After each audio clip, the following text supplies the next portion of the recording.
A quick few comments about the raspberry mousse and the role it plays in this cake. Why are we making this mousse so complicated? Why are we adding so many steps into the process? Well, it's all about, again, balance. You see, you have two components that are fairly rich in here, the chocolate cream and the ganache. The Dacquoise sits somewhere in the middle, so it's neither rich nor light.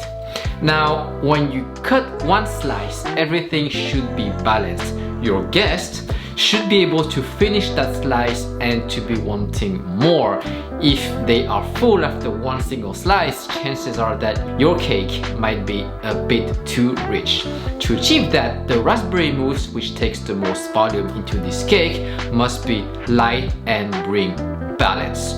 This is where the Italian meringue comes into play. The meringue's role is to add a lot of air. The mousse will then be very fluffy and airy, very light. Now, why Italian meringue? Why not an old school French meringue which uses plain raw sugar? If you do that, the water contained naturally in the egg whites will leak out, and you don't want that.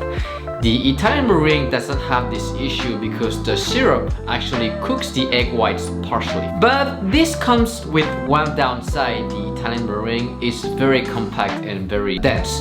This is the reason why you should only whip your heavy cream to soft peaks only. If you whip the cream until stiff peaks, your final texture will be somewhat very compact, a bit like a jelly-ish texture.